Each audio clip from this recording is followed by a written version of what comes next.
This is District Sentinel Radio, the newscast of record for the left. I'm Sam Sachs. I'm Sam Knight. We are broadcasting out of the Sentinel Fort here in Washington, D.C. Check out the website, districtsentinel.com. Happy to be with the Pisstown Posse once again. Quick update off the top.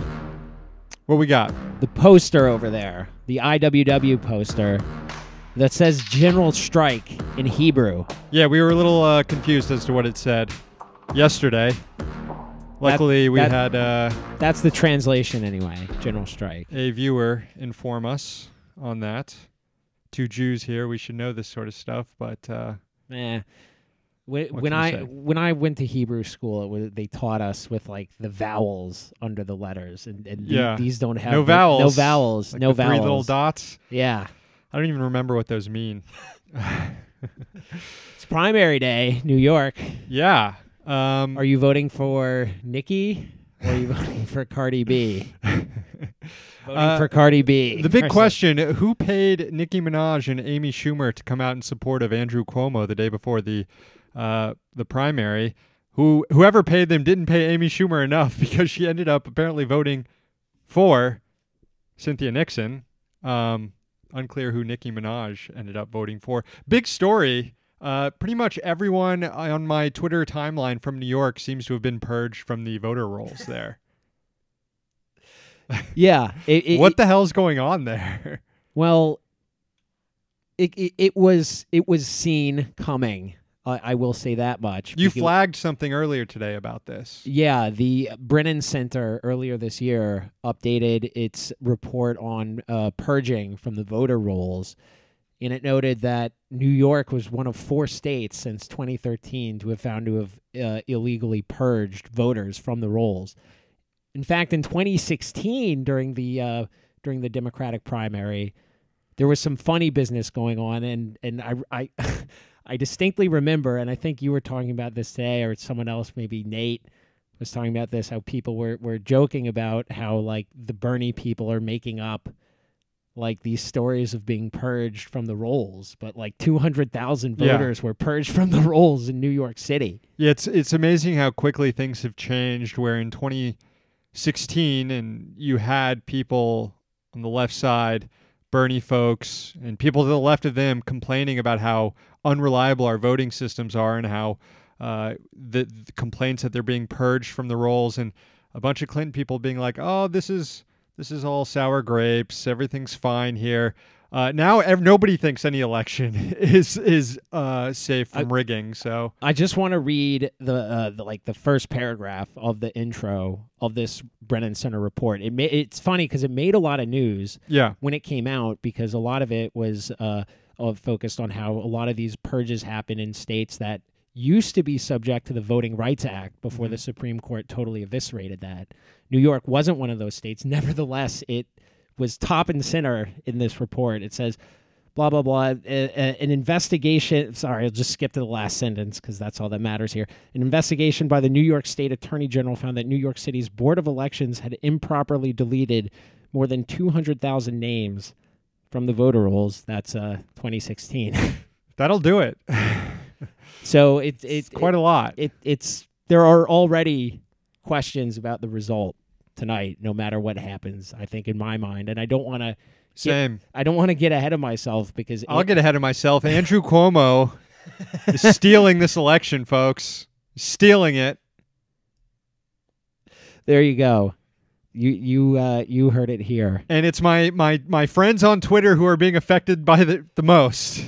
They're all having a hard time voting in New York today, and I don't understand it. It's not just us.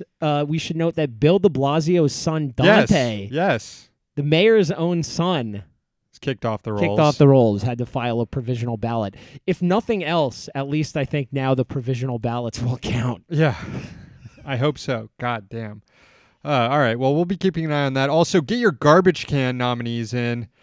All of you are subscribers, so all of you can access the garbage can portal on the Patreon.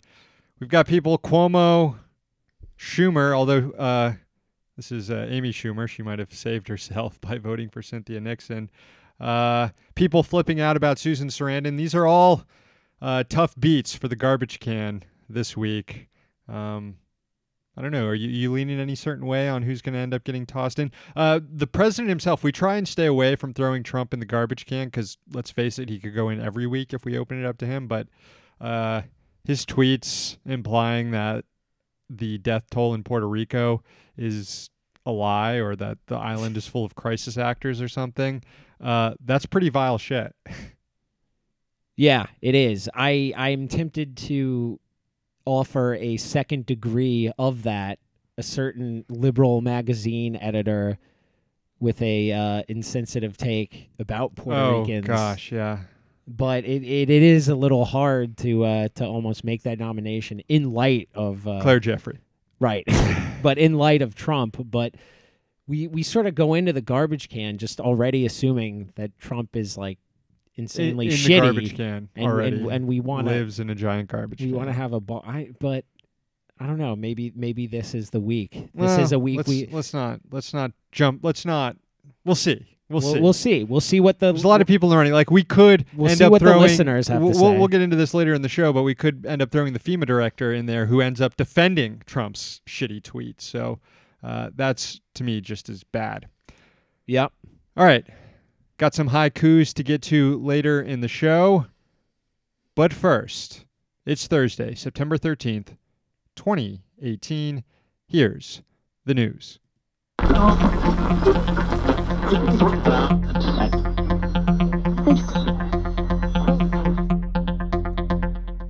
Republicans maintained a united front in the Senate Judiciary Committee to keep much of Supreme Court nominee Brett Kavanaugh's past work in the Bush White House secret. The committee held a business meeting Thursday to discuss a number of matters, including pending judicial nominations, including Brett Kavanaugh's. And Democrats used the time to implore their Republican counterparts to support subpoenas to acquire more documents about Kavanaugh's time in the Bush White House. And the minority was rejected each step of the way. And we'll play a couple of these clips from the hearing here. This first one is an attempt from Senator Dianne Feinstein to get some documents.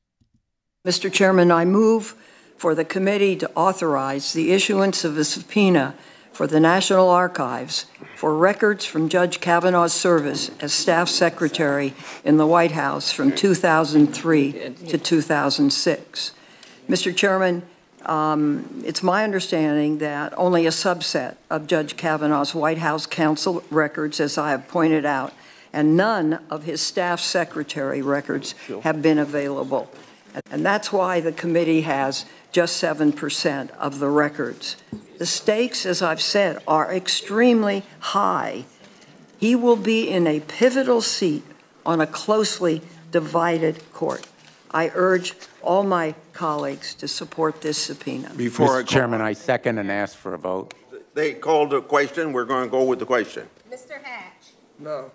Mr. Graham? No. Mr. Cornyn? No. Mr. Lee? No. Mr. Cruz? No. Mr. Sachs? No. Mr. Flake? No. Mr. Crapo? No. Mr. Tillis? No. Mr. Kennedy? No. Mrs. Feinstein? Aye. Mr. Leahy? Aye. Mr. Durbin? Aye. Mr. Whitehouse? Aye. Ms. Klobuchar? Aye. Mr. Coons? Aye by proxy. Mr. Blumenthal? Aye. Ms. Corona? Aye. Mr. Booker? Aye. Ms. Harris? Aye. Mr. Chairman? No. Mr. Chairman, the votes are 10 yeas, 11 nays. Okay, motion defeated. Yes, motion defeated with all Republicans voting no, 11 to 10 vote. They're in the majority on the committee. That includes, if you notice there, resistance hero Jeff Flake was among the no votes, the guy who gives such eloquent speeches on the Senate floor resisting the president. But here he is in committee, shielding Trump's Supreme Court nominee, a lifetime position, to the bench, shielding him from any questions, from any searches of any documents. I mean, you can support Kavanaugh if you want, Jeff Flake, but at the very least, you should abide by the process here that you so love, that you so herald in your opposition to the president. So next up, we have Senator Amy Klobuchar, who also is going to make a motion for subpoenaing more documents. Take a listen. We want to move that the committee authorize the issuance of a subpoena to compel the production of documents that have been withheld on the basis of constitutional privilege. This is a different set of documents than what Senator Feinstein referred to. These are the more than 100,000 pages of documents that the White House has declared privileged. Executive privilege has never been used in this way to block the release of presidential records to the Senate during a Supreme Court nomination. It's never. The question is a subpoena for the constitutional privilege of documents. And any privilege log that. And any privileged log Yeah, that would be. and privilege log. Mr. Hack? No. Mr. Graham? No. Mr. Cornyn? No. Mr. Lee? No. Mr. Cruz? No. Mr. Sacks? No. Mr. Flake? No. Mr. Crapo? No. Mr. Tillis? No. Mr. Kennedy? No. All Republicans voting no again. That subpoena was defeated, 11-10. Mr. Flake, once again, voting to shield Trump's Supreme Court nominee from any exposure there. Of course, this is talking about Kavanaugh's time in the Bush White House, when we had warrantless wiretapping, when we had torture, when we had this guy named Manny Miranda, who was working with Republican senators and hacking into Democratic senator offices on the Judiciary Committee. He was a staffer at the time. Yeah, he was Senate staffer. A Senate right? staffer, right? Working in Republican staff on the Judiciary Committee. He was he was hacking into Senate offices, sharing information with people in the Bush White House, including Brett Kavanaugh, about how to get Bush's judicial nominees approved with this hacked information. And yet, nobody wants to subpoena this information. Here's Senator Richard Blumenthal, again making a motion for a subpoena. I would like to make a motion to subpoena the following individuals for interviews and then testimony before this committee: Manny Miranda, Jason Lundell, Don Willett, William Pickle. The motion's clear. The clerk will call the roll. Mr. Hatch? No. Mr. Graham? No. Mr. Cornyn? No. Mr. Lee? No. Mr. Cruz? No. Mr. Sass? No by proxy. Mr. Flake? No by proxy. Mr. Crapo? No. Mr. Tillis? No. Mr. Kennedy? No. Flake wasn't even there. No by proxy, though. He had his staffer vote it down. Yeah. Ted Cruz can't be bothered to get off his fucking phone there. If you if you watch the video on the feed, on our YouTube feed, we show the video and they go through, and each Republican senator looks so bored in voting down these. And Ted won't even look up from his phone. Yeah. This happened again and again Is and he again. faving porn? Could be. This happened again this morning. Not from the main, and again, I hope. He's going to get caught if he's faving from the main. He's definitely learned his lessons. He's doing it from the alt this time. We had Senator Mazie K. Hirono introduce a motion for a subpoena. It was defeated. Durbin introduced an amendment or a motion for a subpoena. That too was defeated. Now, in addition to all of this going on this was a Senate Judiciary business meeting this morning. In addition to all of that going on, questions swirl about an apparent incident between Brett Kavanaugh, the nominee, and an unidentified female when they were both in high school. The Intercept reported that Senator Dianne Feinstein and Congresswoman Anna Eshoo have a letter detailing the incident between Kavanaugh and this unidentified female, which involves a constituent of theirs. Now, Senator Dianne Feinstein responded to this reporting with a statement on Thursday, her office saying that they did receive information from an individual concerning the nomination of Kavanaugh. The individual requested confidentiality, and Feinstein referred the matter to federal investigative authorities. That sounds kind of like a big deal right there. I don't know. It remains to be seen.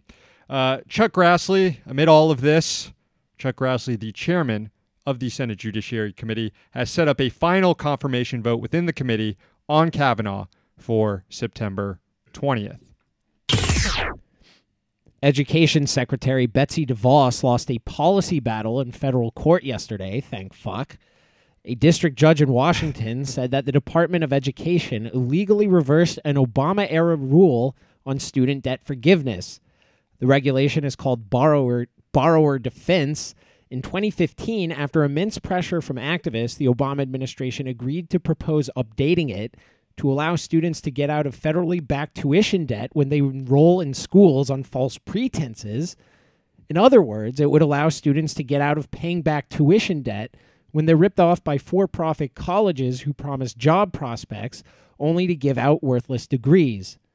Organizers started advocating for the update after the collapse of Corinthian Colleges, a for-profit school. The updated rule was supposed to take effect in July of last year until it was delayed by DeVos, illegally, according to today's ruling. District Judge Randolph Moss said he will consider remedies on Friday, according to Bloomberg.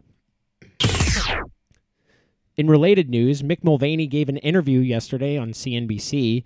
The top White House aide and temporary Consumer Financial Protection Bureau head has recently made headlines for his approach to student lending. Last month, the CFPB student debt ombudsman resigned, saying Mulvaney was suppressing reports on behalf of the financial services industry. Here was Mulvaney responding to that claim. The statute gives us responsibility for private student loans. Okay, that represents about 8% of the market.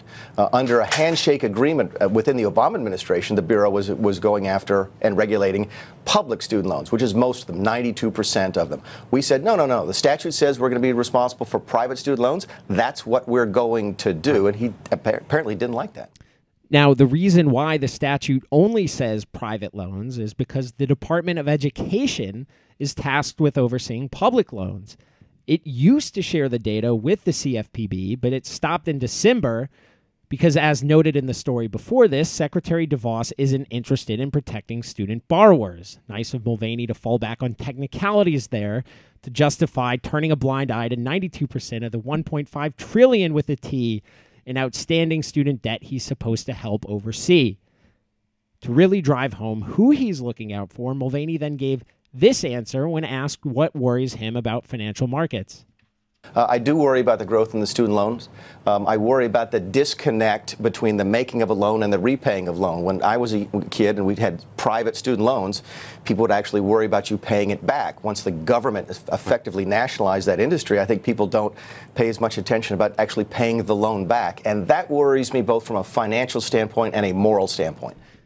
So when it comes to our blob-like student debt market, which keeps growing exponentially and is definitely not nationalized, it's not the banks, it's not the schools themselves, it's not our dysfunctional labor market, it's not even a lack of government oversight. According to Mick Mulvaney, it's the students themselves, the victims, who are to blame. This is a really dark twist on the Principal Skinner "the children are wrong" meme, which you can see. You can see the meme on the screen if you subscribe to our Patreon and watch the show. It's up there. Oh, you took it off. Okay. Well, it was up for long enough. All right, we're going to take a quick break in the news to read some poetry. All you subscribers out there get a haiku written by the two Sams. And we're going to read some right now.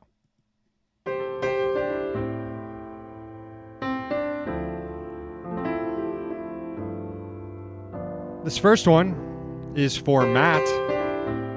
The elevator is out of order today, just like yesterday. Thank you, Matt. Some gritty realism there.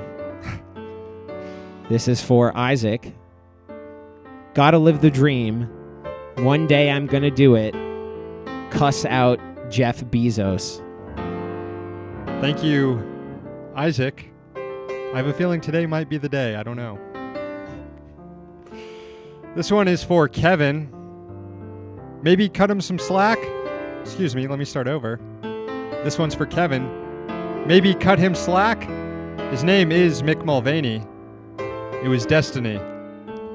Thank you, Kevin. This is for Chad. Crusty cake, yes please. Give me cinnamon crumble. It's the breakfast cake. Thank you, Chad. This is for Jude.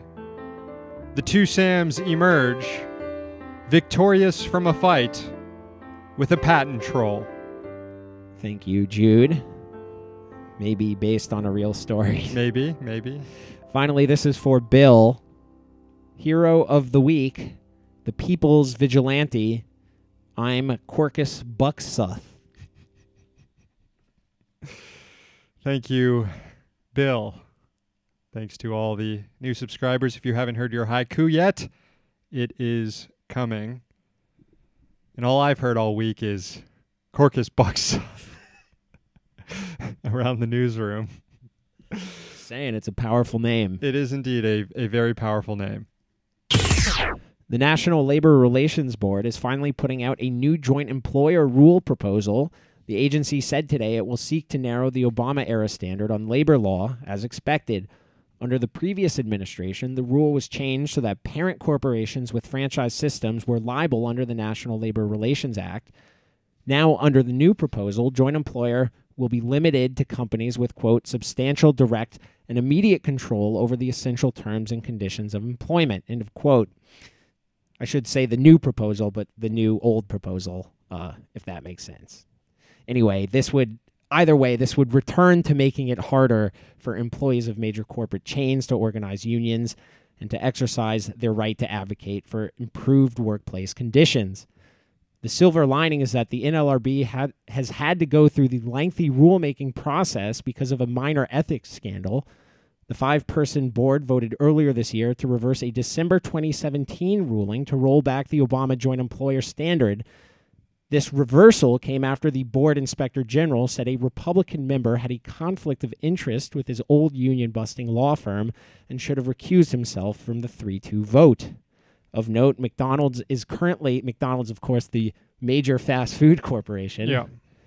I don't know why I felt the need to qualify that. Of course, that McDonald's. Maybe just slowing it down. You know how, like in sports, you just got to slow it down? That's good. It's good to do that. It's good to slow it down sometimes. Yeah, sometimes the podcast gets a little too fast. Got to control the tempo. Anyway, McDonald's, burger company we all know and love, is currently fighting a lawsuit under the Obama joint employer standard. It involves workers who said they were targeted for retaliation for publicly advocating minimum wage increases through the Fight for 15 movement. Earlier this year, the board tried to help McDonald's rush through a settlement in the case. It was rejected by an administrative law judge. The director of FEMA has a hurricane crisis on the horizon, but that's not the only problem he's dealing with. News is out Thursday that FEMA Director Brock Long, this guy, is under investigation by the Department Inspector General for allegedly abusing public resources. The probe is centered on Long's use of government vehicles for personal commutes and the purchasing of hotel rooms for aides. Long is the latest in a long list of Trump officials who've come under scrutiny for wasting public dollars on personal travel. Long by name, long by reputation for wasting public money. Great. Long is also having to clean up the latest shitstorm that flew out of his boss's mouth. President Trump tweeted on Thursday morning that the Puerto Rico death count from Hurricane Maria is, well, a lie. Quote, 3,000 people did not die in the 2 hurricanes that hit Puerto Rico. When I left the island after the storm had hit, they had anywhere from 6 to 18 deaths. As time went by, it did not go up by much. Then a long time later, they started to report really large numbers, like 3,000. This was done by Democrats in order to make me look as bad as possible when I was successful raising billions of dollars to help rebuild Puerto Rico. If a person died for any reason, like old age, just add them to the list. Bad politics. I love Puerto Rico. God. Anyway, Long was asked about those remarks, and actually he defended President Puerto Rico truther, saying, quote, there's a big discrepancy between direct deaths of how people died from the wind or the water or building collapse versus the long-term secondary or indirect deaths that occurred over a 6-month period. And a lot of that can be tied to a very weak infrastructure that we work around the clock in Puerto Rico to fix. You know, reading that, it made me just for a second say, like, God, I wish Michael Brown was back, the former FEMA director. Of course, then I remembered how awful Katrina was, which a lot of people seem to forget. And then I remember that we can just take Michael Brown and this guy, Brock Long, and just stick them on the beach in Wilmington and wait for the hurricane tonight. You'll notice in his weaselly statement, he doesn't exactly deny responsibility. No. He doesn't. At least he doesn't deny that the neglect that the administration didn't have anything to do with this. Which, not that it makes it any better. This is disgusting. Finally, the energy industry is very clearly trying to cash in on anti-Russia sentiment. Here's Colorado Republican Cory Gardner discussing fracking today before the Senate Energy Committee.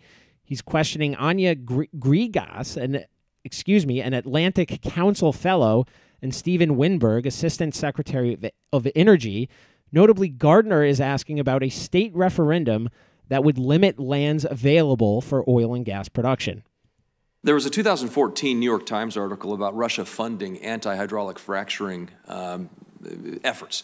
In Europe, there have been studies and concerns in the United States. The same activity has been used here.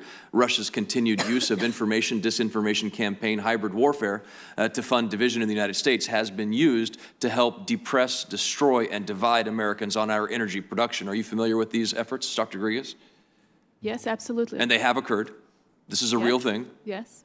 And so there's an initiative in Colorado, Proposition 112, I believe it is, that would essentially take 85% of land off of production potential, out of production potential, banning essentially energy production on 85% of state and private land in Colorado.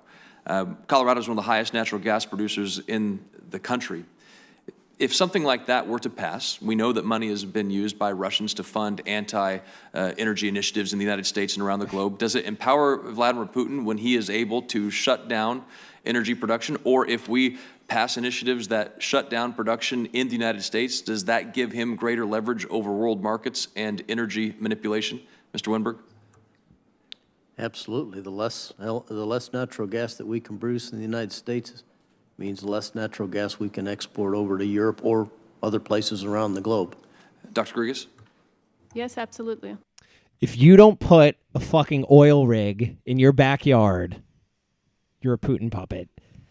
If the water coming out of your sink doesn't light on fire when you accidentally drop your cigarette while doing the dishes, guess what? You're a Kremlin bot.